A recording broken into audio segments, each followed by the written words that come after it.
Switzerland.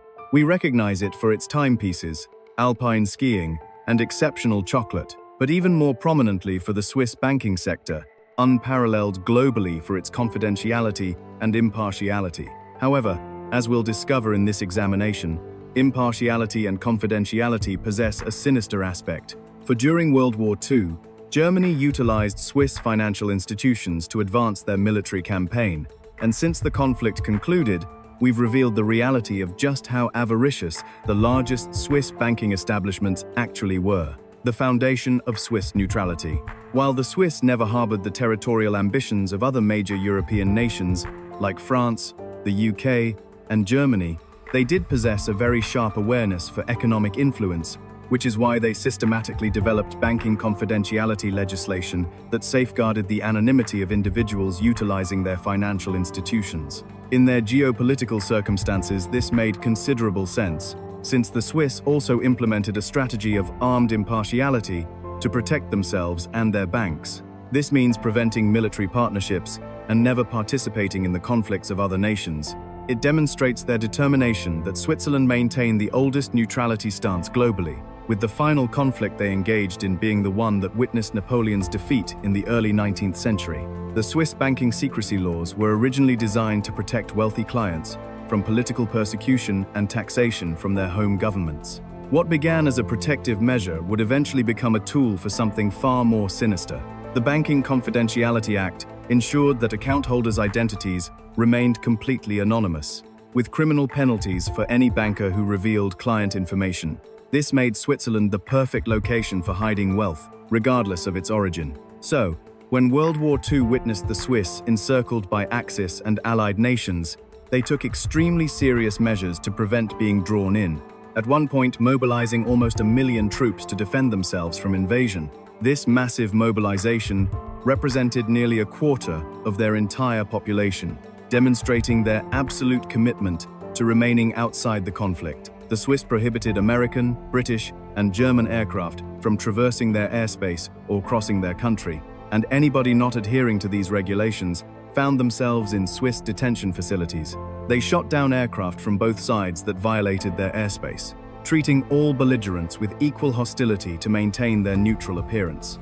At the time, the Swiss were commended for their impartial position in the conflict, particularly by those who saw neutrality as a moral high ground. But they also attracted considerable negative publicity about their neutral positions in banking and commerce.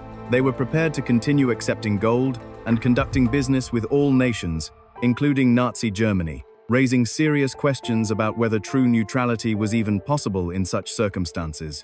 The looting begins. After the reparations for World War I, Germany was struggling to settle its obligations, that is, until Adolf Hitler ascended to authority in 1933 and immediately cancelled the repayments. Hitler's strategy was to initiate organized pillaging, both of private individuals and the nations that he invaded, a responsibility that he delegated to a special force designed for that purpose. This special task force, operating under various names throughout the war, systematically identified, catalogued, and confiscated valuables across occupied territories. They targeted museums, private collections, banking institutions, and eventually the personal possessions of millions of citizens, particularly Jewish families. Supposedly, the group was to gather art and valuables in order to preserve them, intending to restore whatever was taken to the proprietors after the conflict concluded. And yet, the immense worth of the stolen goods proved excessively tempting, and so the plunder was diverted to assist the war campaign. It's calculated that over $550 million worth of gold was pillaged from the banking reserves of nations like Belgium, the Netherlands, and Austria, all in an endeavor to finance the war. This figure is challenging to finalize because besides gold reserves, there was also pillaging of silver, collectibles, and fine art. Some estimates suggest the total value of all stolen assets, including artwork and cultural treasures, could have been worth several $billion in contemporary values. The gold itself came from multiple sources. Central banks were emptied as countries fell. Private bank vaults were raided. Even dental gold extracted from concentration camp victims found its way into the Nazi gold supply, a horrifying reality that would only be fully understood after the war ended. Now, just possessing valuable art is of no benefit if you can't actually purchase anything with it. So in order to actually utilize this gold, Hitler had to get inventive. He began dispatching shipments to the neutral authorities that still conducted business with Nazi Germany, the largest of which was Switzerland. These shipments arrived regularly throughout the war, often disguised or documented as legitimate commercial transactions, targeting Jewish property. In 1940, Hitler became even more forceful, altering his strategy from pillaging banks to legitimizing the outright confiscation of the property of the Jewish population, especially their gold. This wasn't just opportunistic theft anymore. It was systematic, state-sponsored robbery, codified into law. Now, keep in mind that none of these actions were concealed. The world was quite aware of the brutal treatment of the Jews. International newspapers reported on the persecution. Refugees carried stories of confiscation and violence. The information was available to anyone who chose to pay attention. And yet, despite the blatant manner in which Nazi Germany operated, Switzerland, in an attempt to remain impartial, continued purchasing the pillaged Nazi gold. The Swiss obstinately resisted any assertion they were acting favorably towards the Nazis, but the reality was very different. They argued that continuing commerce with all parties was the essence of neutrality. But this position became increasingly difficult to defend as the war's atrocities became undeniable. Swiss corporations like Nestlé disregarded the atrocities and continued functioning as if everything was business as usual. Their operations in Nazi-occupied territories proceeded without interruption. Of course, there was plenty of actual Nazi sympathy occurring in Switzerland at the time. The two Swiss companies that would eventually form the pharmaceutical giant Novartis completely substituted their Jewish board members with an Aryan German board when Hitler ascended to power in 1933. This wasn't forced by occupation or threat. It was a voluntary business decision. The official border strategy of Switzerland during this period was to actively reject any Jews from the border that were escaping the Nazi regime. Thousands of refugees who reached Swiss borders, hoping for sanctuary, were turned away, sent back to territories where they faced persecution and death. In 1938, the Swiss chief of police even requested that all Jewish German passports be marked with a J, so they could easily refuse entry to the Jewish population, all the while accumulating their stolen gold. The cruel irony was inescapable. Switzerland was profiting from Jewish wealth while simultaneously denying Jewish refugees safety. Now, to be fair, most Swiss citizens at the time had no awareness of these connections to the Nazis. The general population went about their lives, isolated from the conflict, unaware that their banking system was facilitating Nazi operations. But the businessmen, bankers, and politicians could claim no ignorance. They made deliberate choices, prioritizing profit and neutrality over moral responsibility. Luckily for them, the world was too occupied battling with Hitler's forces to take any action against Switzerland.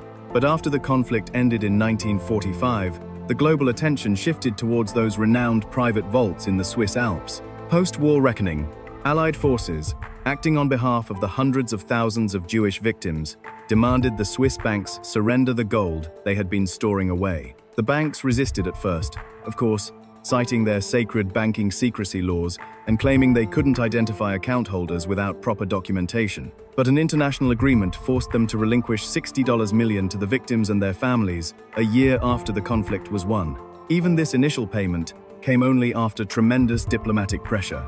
In 1962, a law was enacted that forced banks to identify the dormant accounts they had and to reclaim that money. That law, however, only witnessed a further $15 million recovered and paid back. The banks claimed they conducted thorough searches, but found few accounts matching victim descriptions. Many survivors and family members found the process deliberately obstructive, requiring documentation that had been destroyed during the war. In 1996, the World Jewish Council formed a special committee to reveal the true scope of the actions of Swiss banks. And after 2 years of investigation, the findings were staggering. The Nazis had smuggled at least 100 tons of gold through Switzerland, but only 4 tons had ever been recovered and paid back.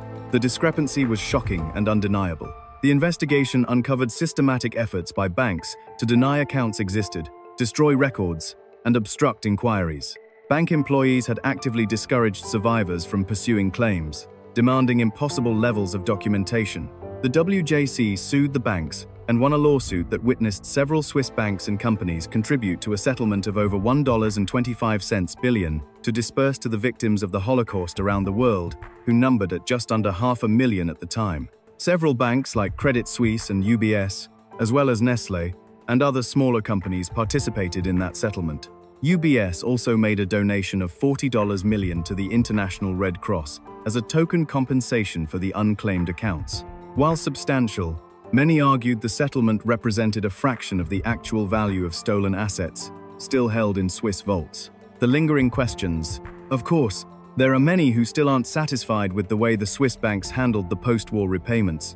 The banks, they claim, haven't reclaimed the accounts and deposit boxes belonging to the families who were entirely eliminated. Unfortunately, there is no acceptable figure of how much unrecovered Nazi gold still lingers in the vaults today, stolen from families that no longer exist. Neutrality, as Switzerland learned, has its cost, and yet at the end of the day, it seems to have been a modest one. To this day, Swiss banks safeguard over 25% of the world's cross-border assets and currently hold $6.5 trillion in assets. The banking industry remains one of Switzerland's most profitable sectors, built partially on foundations laid during one of history's darkest periods. The question remains whether true neutrality is possible when dealing with evil, or whether silence and profit in the face of atrocity constitute their own form of complicity. Switzerland's experience during World War II suggests that neutrality, when taken to its extreme, can become indistinguishable from collaboration.